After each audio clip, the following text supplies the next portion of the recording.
सूर्याच्या तेजाने कसा आज झळकतो, त्या सूर्याच्या तेजाने कसा आज झळकतो. तो दिल्लीचा दरबार त्या बाबा भीमामुळे, तो दिल्लीचा दरबार त्या बाबा भीमामुळे.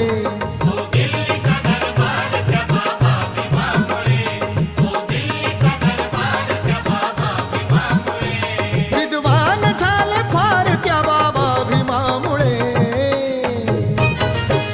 गळ्यात पडती हार त्या बाबा भीमामुळे, गळ्यात पडती हार त्या बाबा भीमामुळे.